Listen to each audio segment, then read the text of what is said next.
Hello to all of you. I'm Irina Bond and welcome to Medi-Gyn podcast. So today we will be talking about one of the most complicated condition. The first time we are talking about it, it's PCOS, Polycystic Ovary Syndrome. And with me, I have not one doctor, but two doctors today. And these are Dr. Mahsa Agai, OBGYN, and Dr. Nahla Awadi, OBGYN as well. So welcome to Medi-Gyn podcast, and thank you so much for coming. Hi, thank you for inviting us. Thank you, dear. So nice to be happy. Yes, so PCOS, one of the most complicated conditions, as we talked just before the podcast. It's a silent epidemic condition that not many people understand, not many people, even doctors, can diagnose correctly. When I looked at statistics, it's 5 to 15% of women worldwide. It's 100 million women worldwide suffering from this condition, not treated or not diagnosed correctly, and being treated, of course, leads to infertility, obesity, diabetes too. What else, Dr. Mahsa? And as PCOS is a kind of syndrome, not diseases, so it affects multiple organs. It comes along with the reproductive dysfunction, metabolic issues, hormonal imbalance, cardiovascular diseases, and even it can end up with some kind of mental health issues. So actually it's a combination of the so many organs, symptoms. That's why usually it's a bit tough to get through it and make it the right diagnosis. Yes, this apparently it is the most undiagnosed and untreated condition in for women of reproductive age. So, what is PCOS, Dr. Nahla? As Dr. Masha said, it's like a syndrome more than a disease. Of course, it's an endocrine with multiple symptoms. The first thing that we have to diagnose the woman as an OPG is her ability to conceive. If she has a regular menstrual cycle, her androgen level, even if it's normal by lab, but sometimes it's not normal with the symptoms of hyperandrogenism, like she has a hairy face or in her breast and abdomen, which has to be in men more than women, the acne in her face. Even if her testosterone is normal, but this is called a clinical hyperandrogenism. And this is very important because it's also in our Rotterdam criteria. This is the criteria of the diagnosis. And of course, the image PCO picture, two of these three will make me diagnose PCOS. Okay, so does a lady has to be obese or has to have a weight issue to be able to say that she's in PCOS? No, not necessarily and not definitely. So metabolic disorders or high insulin or insulin resistance, it's just a part of PCOS. Either some of the patients or women, they do have this part of this syndrome. Some of them, they do not have. So for the exact diagnosis, that's not necessarily a mandatory to have some metabolic issues or belly fat. And what about other symptoms? Does a woman have to have all of them, or it can have only 2 or 3 of them, and that is it? No, as dear Dr. Nahla answered, we have the Rotterdam syndrome. There are 3. Out of these 3, the patient must have 2. If they have 2, we diagnose as a PCOS. Then we go through the different aspects and evaluation and see like how deep is her PCOS. Okay. Sometimes we go through it and we find out, oh, high insulin, oh, high triglyceride, oh, cardiovascular diseases. So sometimes even in a short period, patient can go through it very deeply. Okay, so what are others ways that we can diagnose PCOS if it's not just by the symptoms? No, it has to be by the symptoms. But sometimes women have some association, like cardiovascular diseases, the metabolic syndrome. Those are the most common, and in like 10% of the cases, they isolated something called sleep apnea. Like when she's sleeping, she cannot take her breath, or she's snoring, and she wake up like she doesn't feel like she has enough sleep. So, and she's very tired, and when they go through it, they found it it's associated with the PCOS. Okay. And it's already 10%, as I said before, but it can be like the first symptom sometimes, especially if she's a young girl, because Yes. PCOS can start with young girls. Yes. And this is the most important. They don't follow their menstrual cycle, so she might have all these symptoms, but she doesn't follow. And during her menarche, she got a little bit obesity, especially in her belly, but also she's not following because this is the first time of her life. She's not exploring her body enough. So yeah, in a teenager girl, it might be the first presentation. Mm-hmm.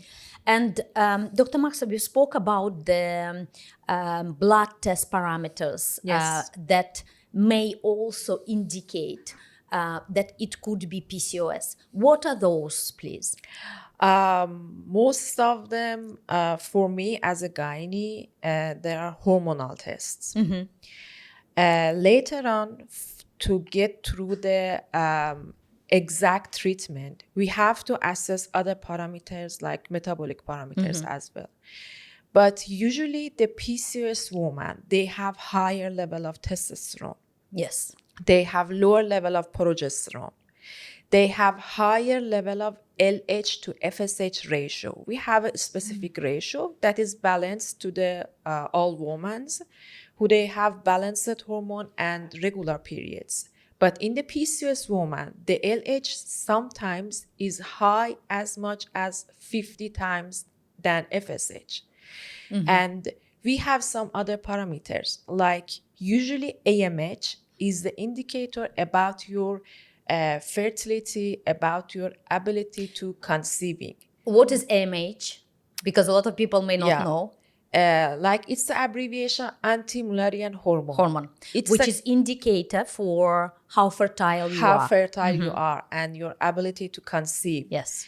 And usually it is secreted from the follicles of your ovary. So we have too many follicles in the polycystic ovarian syndrome. So we have too much secretion of AMH.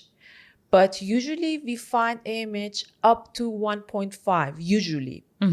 Actually, it's up to the labs, but like in 40s, you will find some woman AMH up to 3 even. So it indicates there is something wrong. There are too many follicles. Yes. And at that age, you are not supposed to have Exactly that many follicles, right? follicles, Yeah. and the amount of AMH is much higher. Yes. So that could be one of the symptoms of polycystic ovarian One of the minor indicators of PCOS. But from the other sides, we have PCOS ladies with normal AMH. And but just adjusting all of these hormonal levels, also finding out like how these hormonal levels are imbalanced to each other, we can make some diagnoses as well. Yes, yeah. Hormone balance in PCOS is the key, one of the keys really. As it's multifactorial condition, we look at hormone imbalance, we look at gut issue, gut health.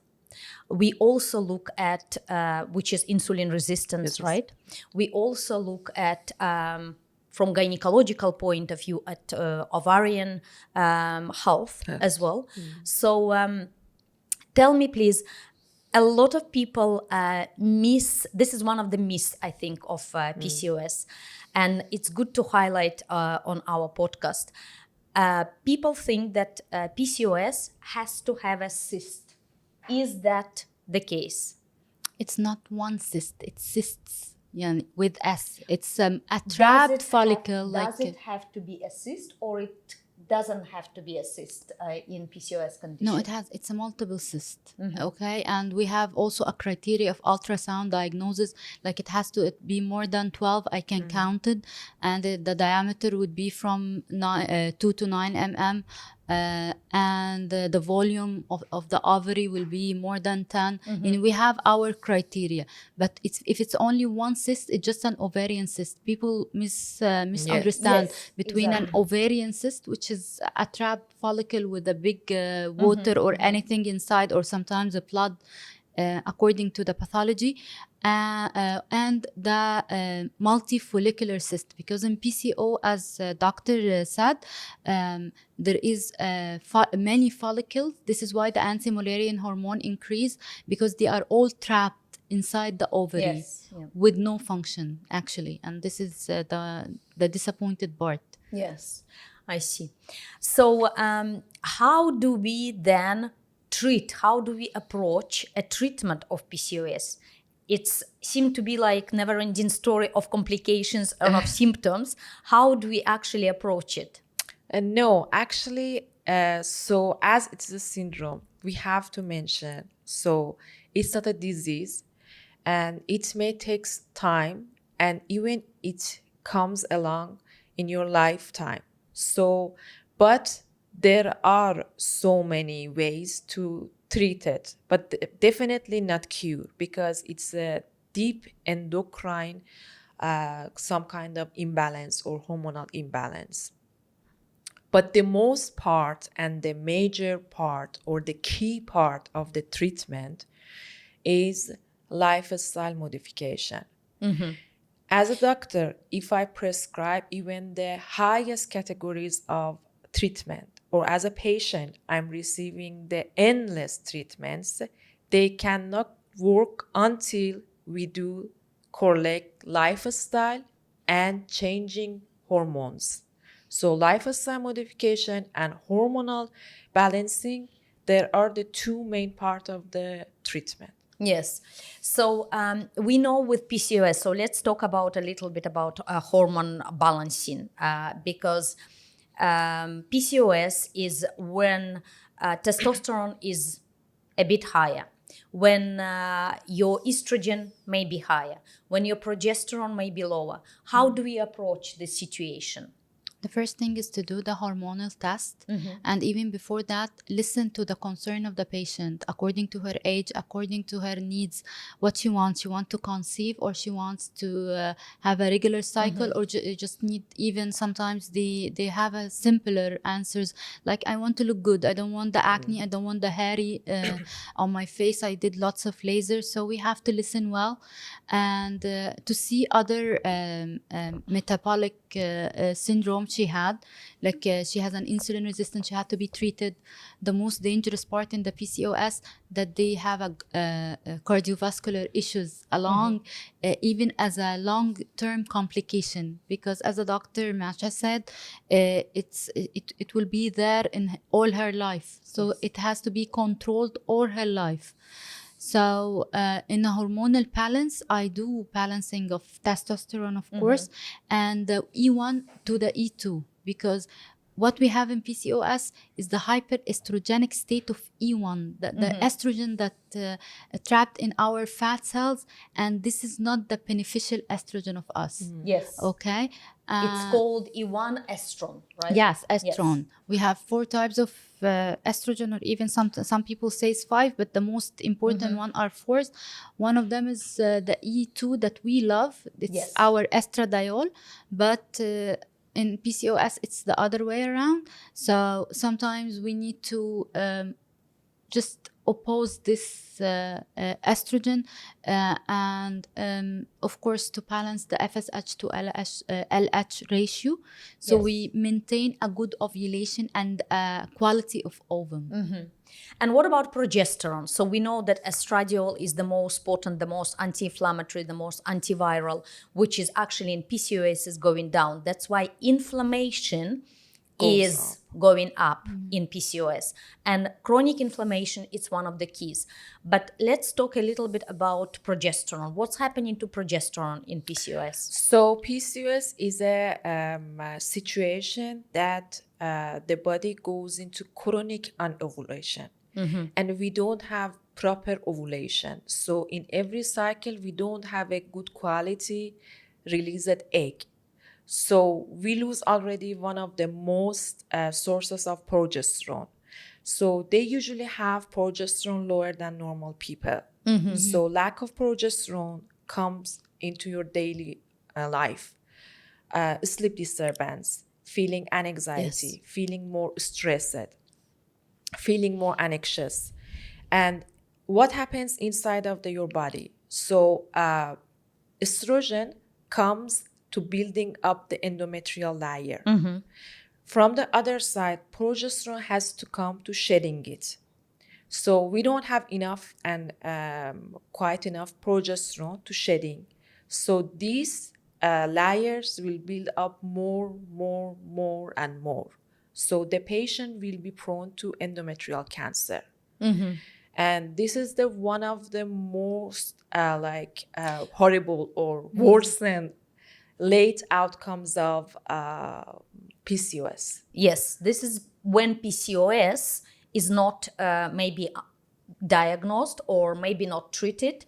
And that's what leads, untreated PCOS leads to one of the conditions such as endometrial cancer. But that's not the condition that we would look at while a lady is treated for PCOS or diagnosed correctly, and we take measures, right? Right. So for progesterone, we can help, right, with bioidentical hormones. With bioidentical hormones, as I said, like most of the PCOS patient, they used to say, like, okay, doctor, I will go and do exercise. I will go do like nutrition balancing. I will see the dietitian. It's not that simple. Yes. You know what do I mean?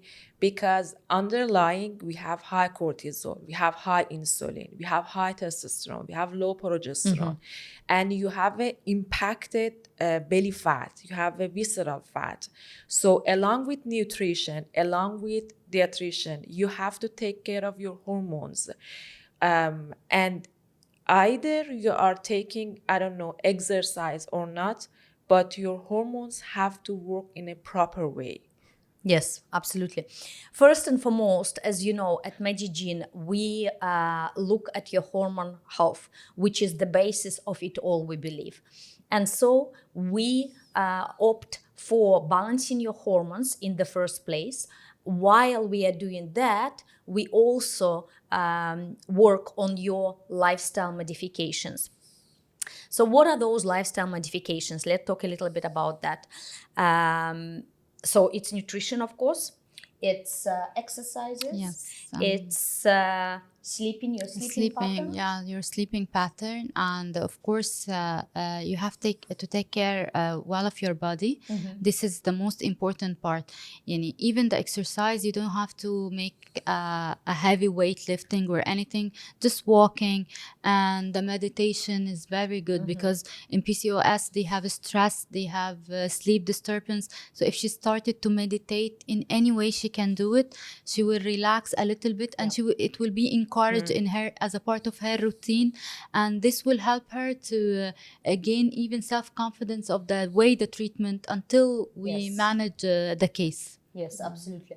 Self-confidence, as we spoke just before the podcast, is very important. Yeah, especially for young girls. For young girls, exactly. And PCOS, that's what you really lose. You get anxious, you get stressed, you get anxious, you see that your body is changing. And the burning of fat is very hard now because they don't burn fat easily. So PCOS is a condition that occurs in younger ladies.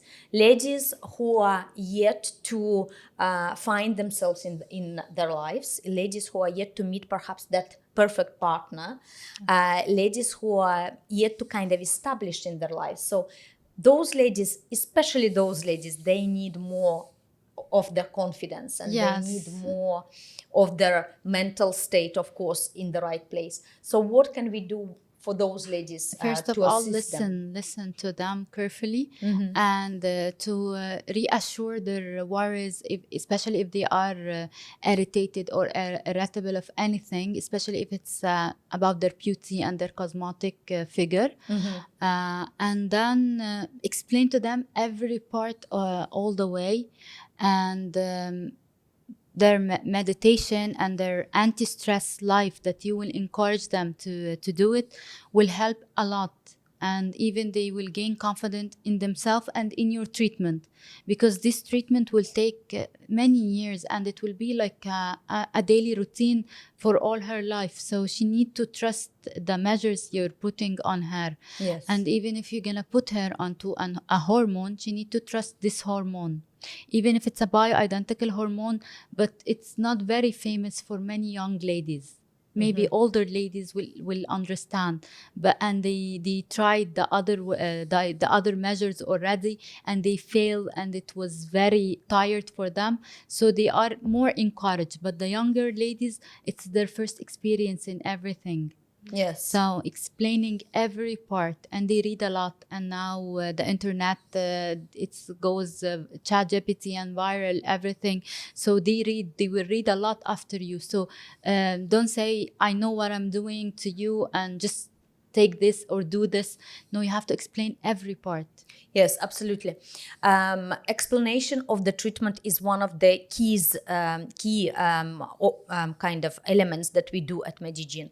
And also another point is here that every single treatment at Medi-Gyn is personalized. Right. Dr. Mahsa, can we offer one treatment for all the women with PCOS? Never, ever. Why is Because that? it doesn't work. As I said, it's a multi-organal syndrome, and we have to see first the aspects of the PCO or aspects of this condition for the patient, and what she needs exactly. Sometimes they come with the complaint of infertility, and we found out they have PCOS. Sometimes they want only like get rid of belly fat. Sometimes they want their periods to be back. So it's usually up to the patient that what is her most concern, what exactly she wants from us. And later on, we go to balance each organ and each aspect of PCOS, and we try to keep the patient for a long time and make sure that she has done with the hormonal imbalance. She's good in the metabolic issue, like there is no any reproductive dysfunction.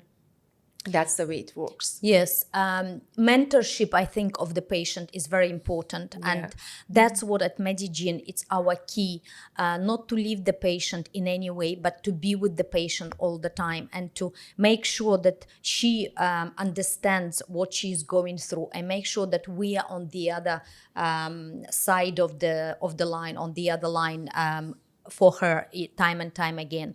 So another point that came up while I was preparing myself for this podcast is whether PCOS is a hereditary condition or not, whether you can actually inherit it from one of your mother or parents, mother or father. Yes, it's they even now they are making researches on some genes.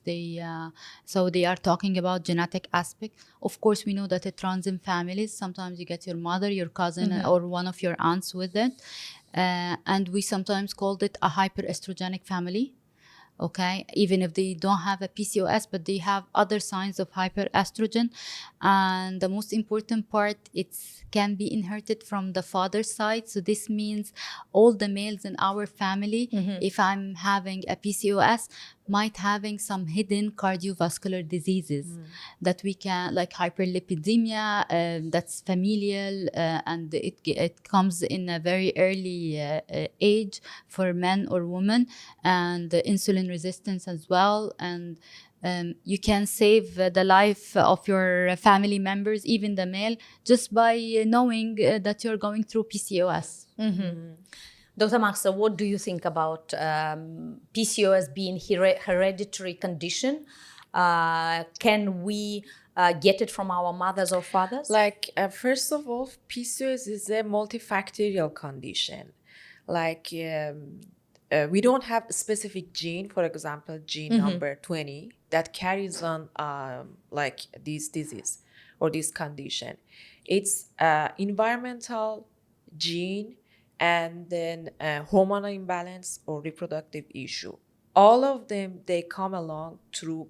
But definitely, if you are having PCOS history in your first degree, or as doctor said, if you are having diabetes, high blood pressure, high TG, or cardiovascular history in your family degree, you having higher chance to get the PCOS. But from the other side, it's not definite that 100% you will be having this condition.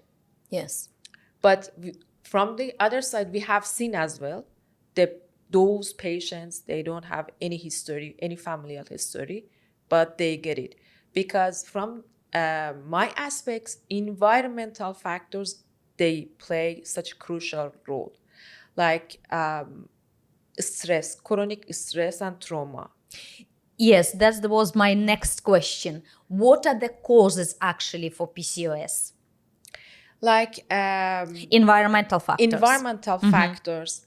At the beginning of this question, I want to mention these cannot cause the PCOS. They can trigger. Yeah, exactly. Like, or they can make it worse, or they can make it to the level, to the point that you have to go to see the doctors. But they never can cause the PCOS. One of the most like common is chronic stress, trauma. It's been so common nowadays.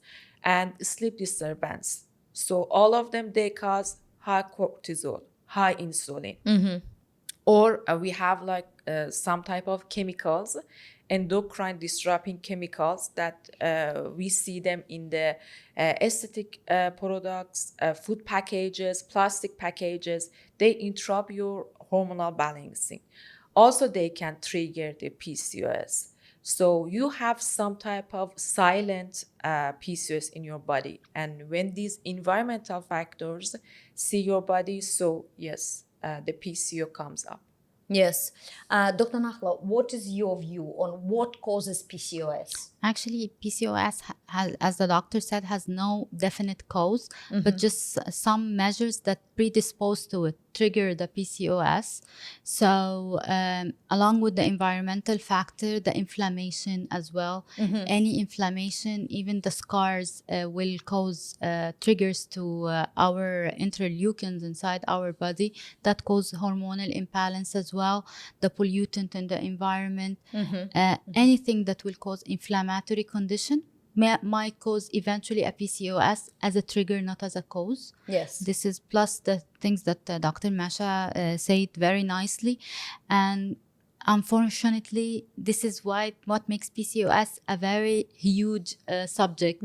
Because if And you complicated yeah, subject, if you know the cause, at least you can eliminate that cause. eliminate those causes, and we will have lesser people to see. But at least we are trying to, the trigger factors, we're trying to eliminate it, but they are very common in our environment now. Yes, absolutely. Absolutely. Environmental factors are one of the keys to a lot of hormone-related conditions, right?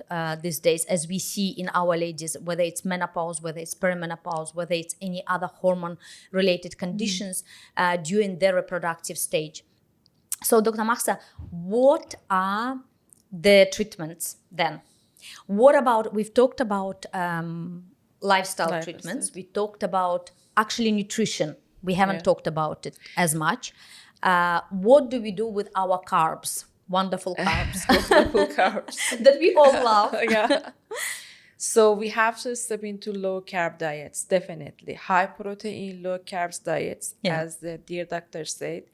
And there is no need to when we say go for exercise, they think later on we expect them to be Arnold.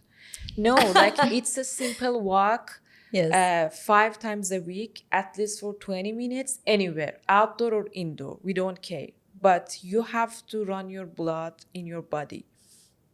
And high protein intake causes more muscle for you, along with low carbs help us to decrease the level of insulin, Absolutely. decrease the inflammation situation in your body. Because in PCOS, we have a like chronic inflammation. Yeah. So every time we try to push the patient to a specific way, we cannot make it unless if we get rid of this chronic inflammation and chronic anovulation situation. So, and it comes along with the nutrition, proper nutrition, proper lifestyle, and hormonal balancing. Like, you know, Irina, still hormonal balancing is taboo for most of the people. Yeah. And they like bring their like teenagers or their daughters. We see the PCOS and we okay, she has to take these hormones. No, doctor, I don't want to take hormones. I will take her to the another doctor. Maybe we can do something else. If we prescribe hormone, it doesn't mean you have to take it lifetime For all your life. for yes. all of your life. No, we have to correlate the underlying situation, and then later on, definitely we will see what your body needs exactly. If you are married and if you're ready for conceive, we will go through it in like some specific medications, clomiphene, letrozole, or so on. If you are having high insulin and insulin resistance situation, definitely with the help of functional doctors, we go through metformin like Ozempic or so any other injections. Manjaro, yeah, exactly.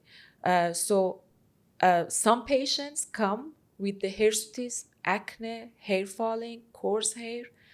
I don't care, high testosterone do they have or not, or high DHA do they have or not, but we have to start anti-androgen medications as well and hormonal balancing. This is the Yes. like whole story. Yes, very important point to say on this podcast is that we only offer bioidentical hormones. So the type of hormones that we offer are the most natural, the most kind of body friendly, and even young ladies during the reproductive stage, they can take those hormones without any side effects. Yes, Is that definitely, so? because it will hurt their bodies if they didn't take the hormones. Yes, As the doctor absolutely. said, if she has a severe bleeding, this means her estrogen is not opposed enough by progesterone, and this means she might get cancer endometrium in some way.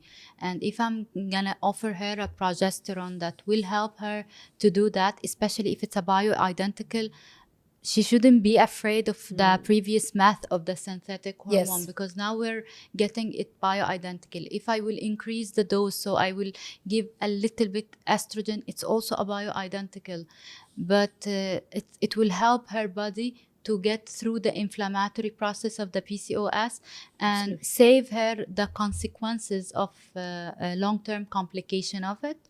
The second thing is some vitamins are or antioxidant, and this is a very good alternative. Even alternative for metformin are not available, like inositol, papain. Those will save her ovaries, will lower her insulin, help her to decrease weight, give her some energy. So those formulas are amazing, and it's available everywhere. But she has to just follow the path, yani, and she doesn't have to see this is lots of prescription, this is lots of stuff I have to do, like those diet. And as women, if I'm a PCOS, I should treat myself with my diet control, because I'm the one who's cooking or observing the house. So I know that one day my daughter, even if she didn't get it, but I will teach her how to do that, how to eat healthy, Yes. less deliveries and less those Processed food. Yeah, so it will be like our lifestyle as a family. Yes, absolutely. On the point of treatments, so we've talked about it. What about GL1s? What can we say about those? People think if now these days, if they have only 2-3 kg excess in the body weight, they can go through these injections. Now the outcome studies is coming out, but in the PCOS, we have to correlate the body. Okay, but we do not go through these injections unless we make sure that patient has insulin resistance. It's some type of criteria, and as I mentioned, it comes along with functional medicine like high TG, low HDL, high sugar level, high HbA1c, high insulin level. So later on we go these two type of injections.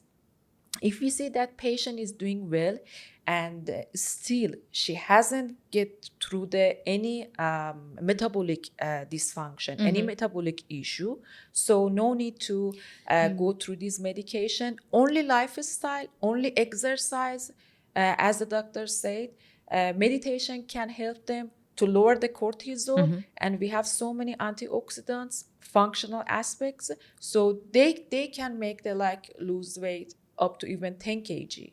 Absolutely, because insulin resistance doesn't have to be in PCOS, right? PCOS. You can develop it later on, but may not. May not. Yeah. Yes. So as always, treatment is personalized. So it all depends where you are at, what stage of PCOS you are at, how many symptoms you have, how developed the condition is.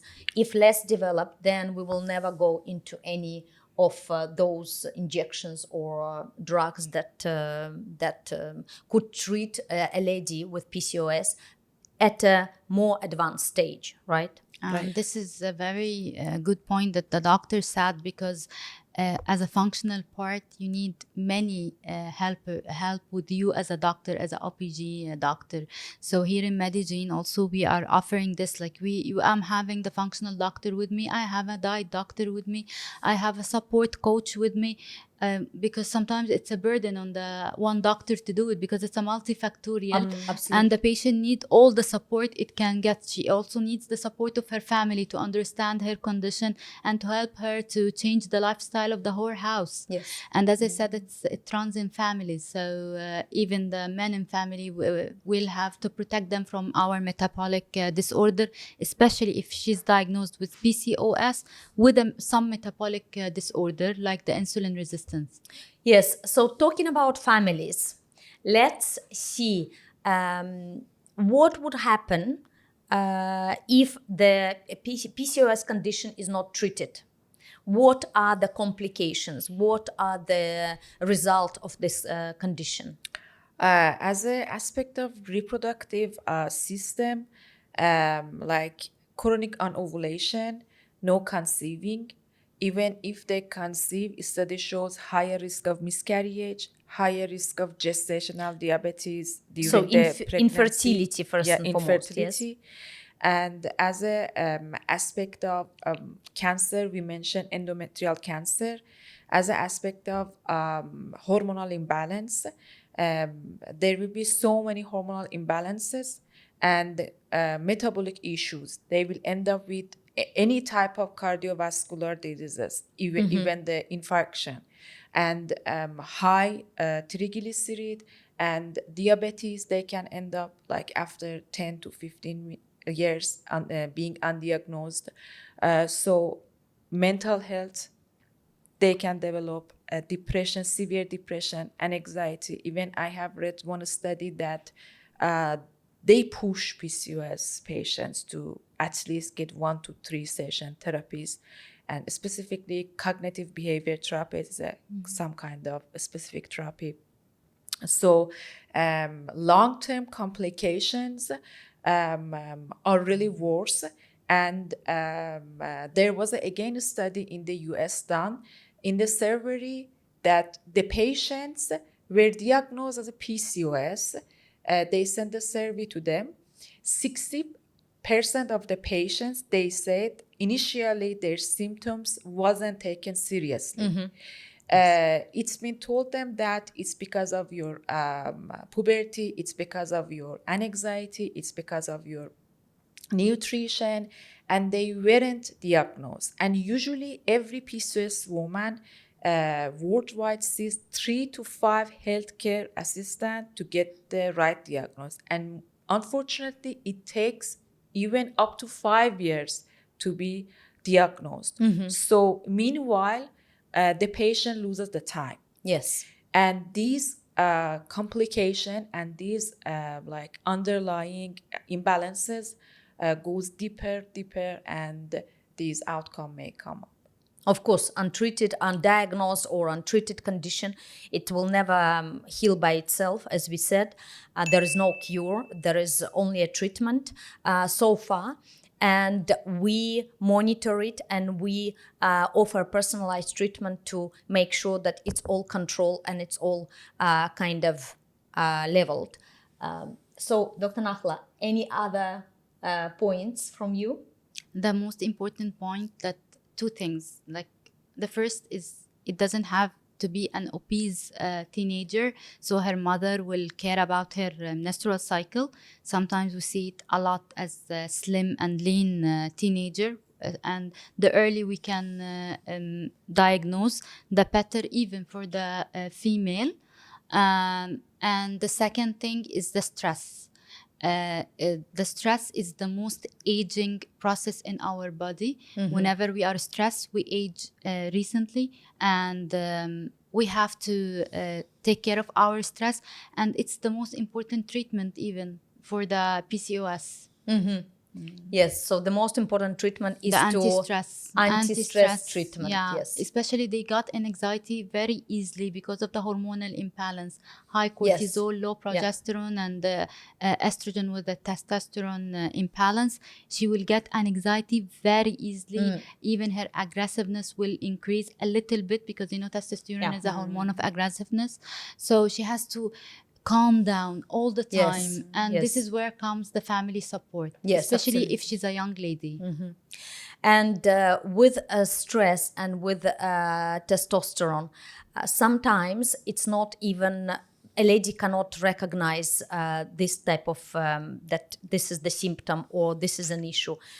You get used to that stress, you get used to that high level of testosterone, that you almost kind of think that it's normal. But those new normalities are very much abnormal in a kind of peaceful, normal life, right? Exactly. So the bottom line is, ladies and gentlemen, that the underlying condition of a lot of conditions, actually underlying issue of a lot of conditions, is hormone imbalances. And that is what we are together revolutionizing the life of a woman through adjusting and addressing those hormone imbalances. So that's the work of Medi-Gyn, ongoing work of Medi-Gyn, and the mission of Medi-Gyn. Yeah, good luck with that. When you talk about the hormonal imbalances, most of the people, especially men, they think, okay, it starts after 50. Yes, you know what exactly. I mean? Okay, like at that age, it's like not for me. Yeah, and she will be menopause. Yeah, but see, like since puberty, like since menarche, it starts. Absolutely. Like at the beginning of the menarche, the circles of your hormones from hypothalamus, like hypophyse and adrenals, starts. At that age and at that point, any hormonal imbalance can be seen up to like after menopause. Yes, and even Royal College and NICE guideline, they are recommended that treatment will start as soon as 15 years old. Yes. So it's they recommend to start early with the woman, and the hormonal imbalance is not according to age at all.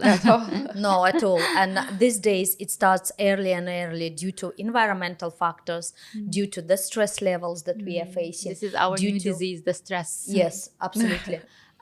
Due to all of this silence messengers not actually connecting correctly in our body. And the fact of the matter is that it's can be addressed quite swiftly and quite effectively if you come to us early enough, if you do the test early enough, if you diagnosed early enough. So don't as we always say, don't waste your time. Just always address it at the earliest.